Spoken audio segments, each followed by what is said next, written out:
फिर हमारे पास इलेक्ट्रोन का फ्रैक्चर आ जाता है. So this is the electron process and electron fossa and this is an electro. तो ये क्या होता है, this is not on outstretched hand, this is on a flexed elbow.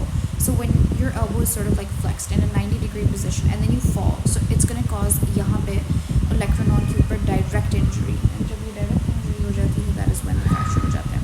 So अगर undisplaced है, for example इसमें,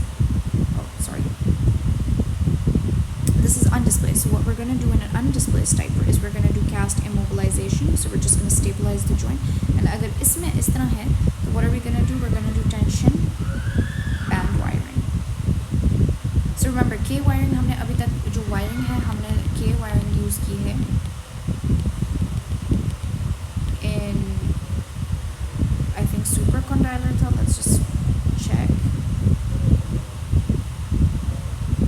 Yeah, K wire.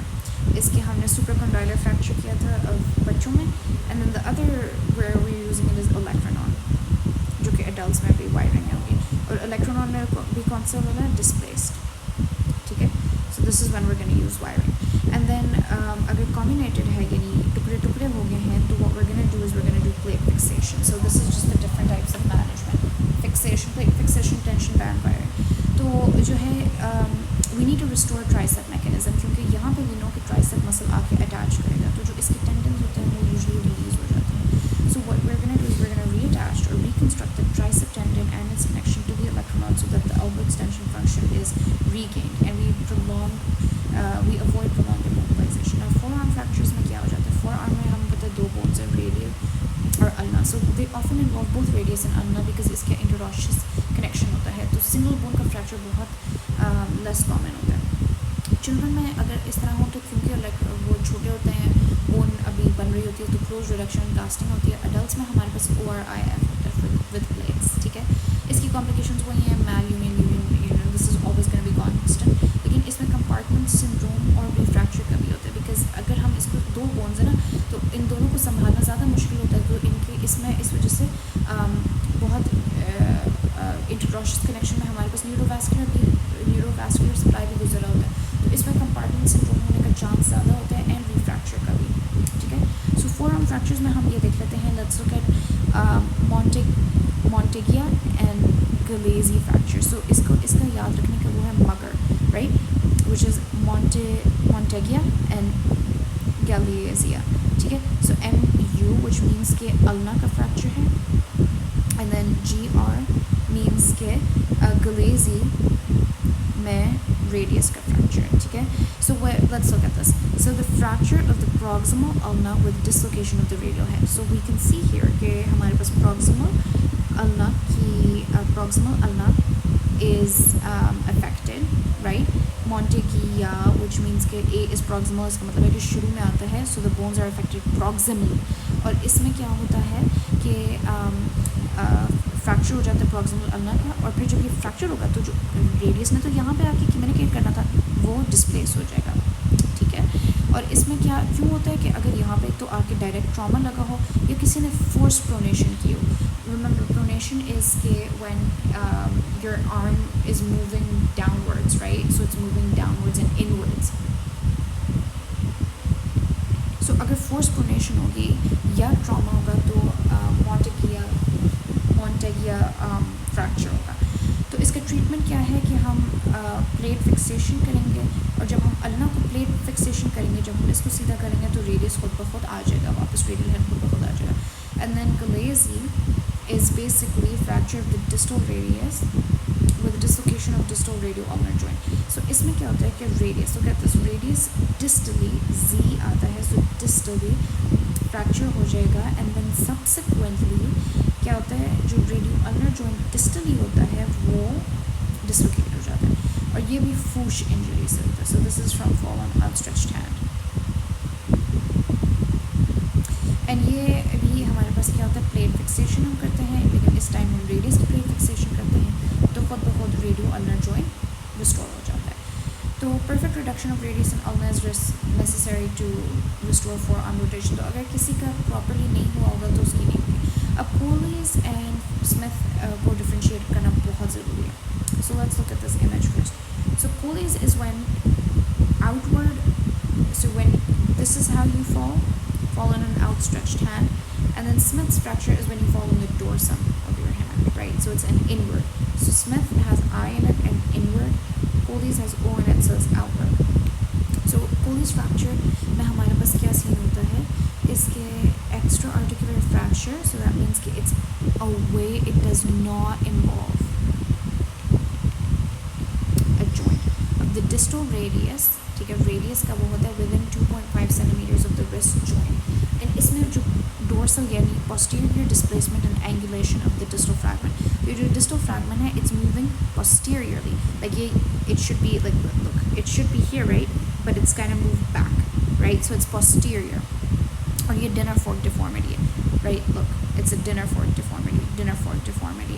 Posterior movement है, and ये हमारे पास outstretched hand के ऊपर जब fall होता है. और इसकी epidemiology क्या है कि usually elderly osteoporotic women में ही होता है. अब osteoporotic हमने women और कहाँ पढ़ी थी? We did it in the humeral proximal humerus का जो fracture था, ठीक है.